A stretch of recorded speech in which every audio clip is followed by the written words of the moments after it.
Welcome back. It's one of America's secrets, the treatment of Italians during World War II. Now, while the internment of Japanese Americans is well known, not many people know many Italian Americans were treated the same way during the Second World War.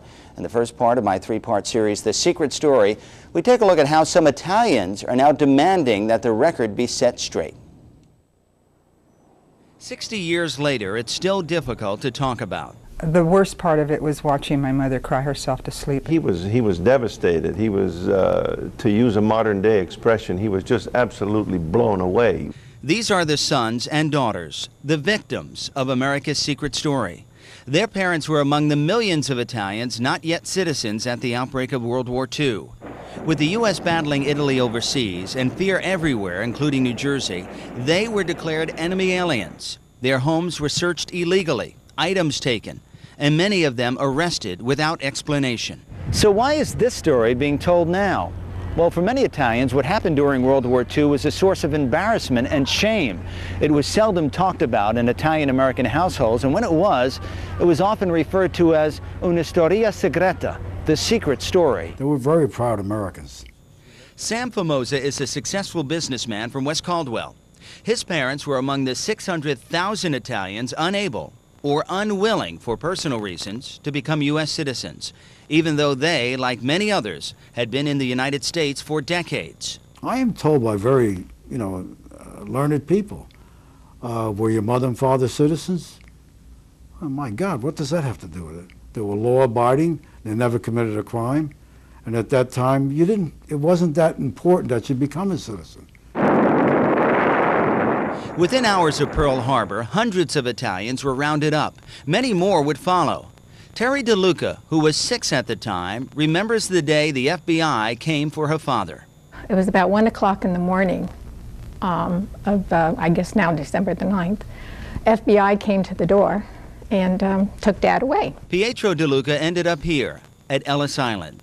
His only crime, being active in New York's Italian-American community. My father was the president of a social club, an Italian social club. He also wrote for the Italian newspaper. He, like the others, was never told why he was arrested.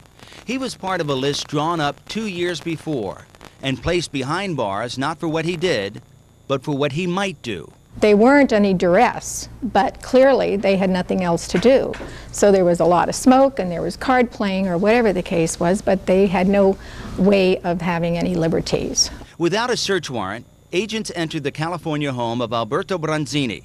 They took what they believed a spy would use to help Italy in its war against the United States: flashlights, weapons, cameras, and in the case of the Bronzini family, their brand new radio. My mother was just devastated. I can remember my mother just sobbing uncontrollably and pleading with the policeman, pulling on the policeman's uniform. Other Italians were photographed, fingerprinted, and issued ID cards. Posters also went up warning Americans not to speak the enemy's language. A reminder came from Rose Scudero's mother every time Rose left the house. She would drill me as to what to do, what not to say, and this type of thing. She was deathly afraid that we would be put in the camps, the internment camps, like the Japanese. They felt that we should not talk Italian out in the street, especially, because it tended to show proof, more or less, that we were the enemy. Outside of San Francisco, Larry DiStassi directs the movements of a traveling exhibit dedicated to the unjust treatment of Italians during the war. It was considered suspect to be in contact with Italy, to be pro-Italy, to be pro-Italian culture even. Tomorrow, we'll find out how he and others are trying to rewrite the history books. Frank Cipolla, News 12, New Jersey.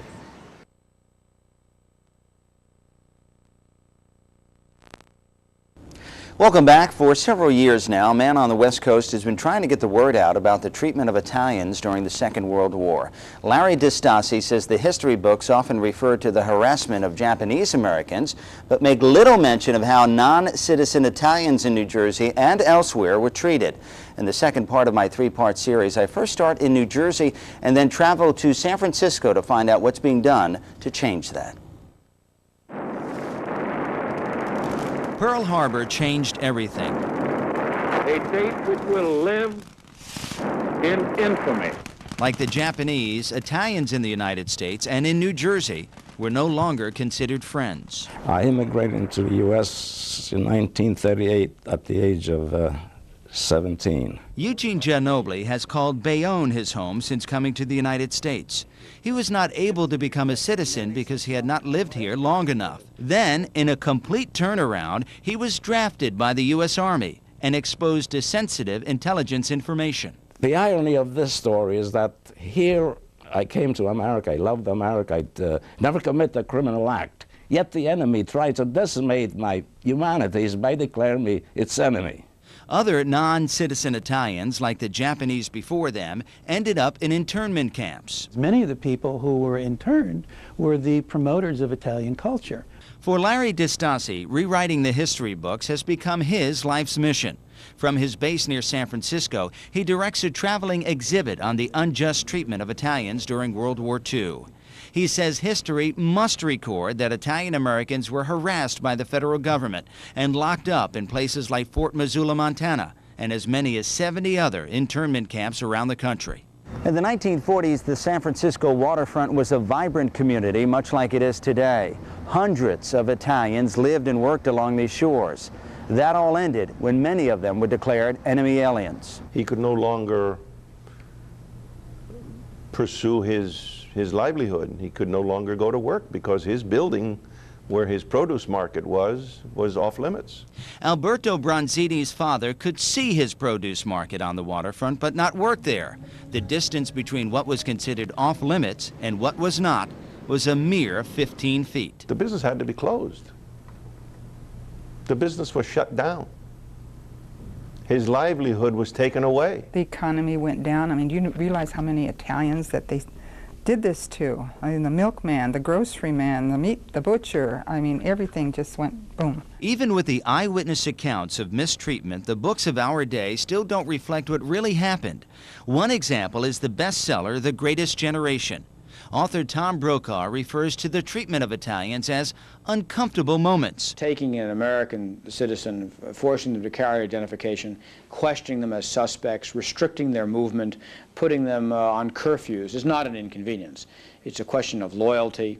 It's an interruption of lives. This is a situation in which people need to protest. People need to write to their congressman. People need to insist that this be an official and officially recognized part of our history. There's no amount of money that I would accept, and I mean that sincerely.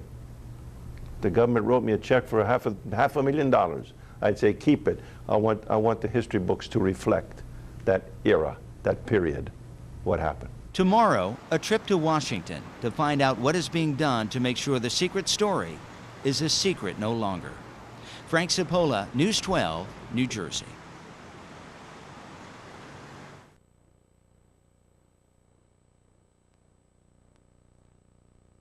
Welcome back. A group of Italian Americans in New Jersey and around the country say what happened to their relatives during World War II never made it into the history books. In the final report of my special series, The Secret Story, I traveled to Washington to see what is being done to change that.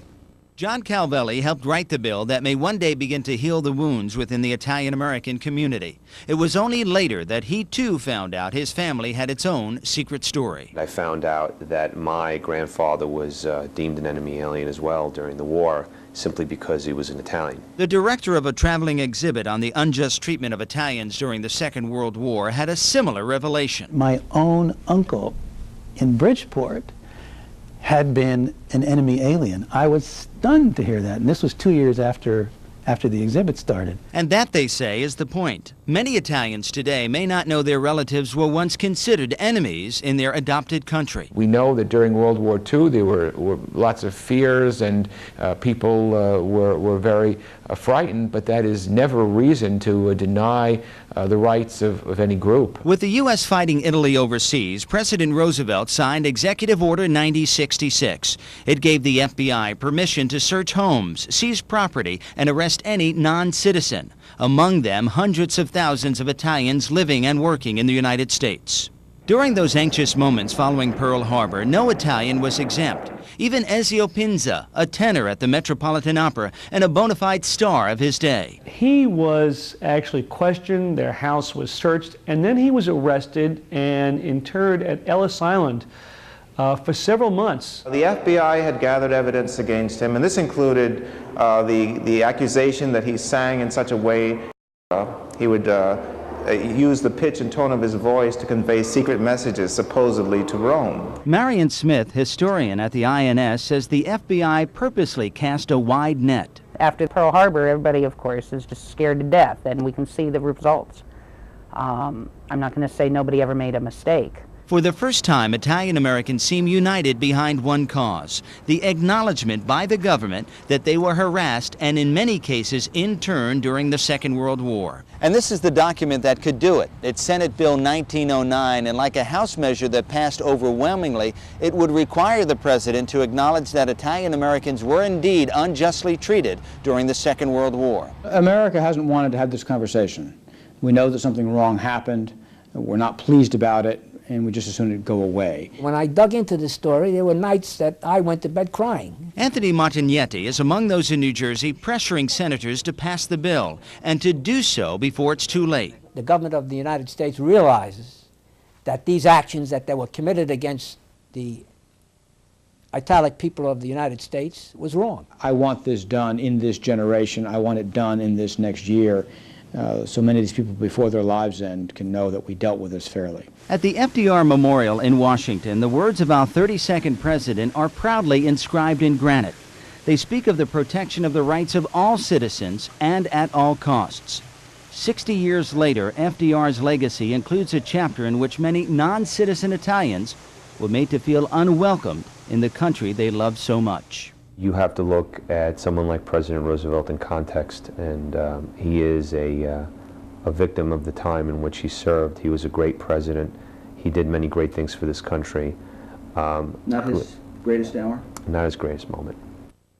Now, it's important to note not one incident of terrorism at the hands of an Italian living in the U.S. was reported during the Second World War. The bill, meanwhile, that would acknowledge the unjust treatment of Italians during the war could reach the Senate by the end of this year. Now, to find out more about the secret story, you can log on to our website at www.news12.com. And we'll be right back.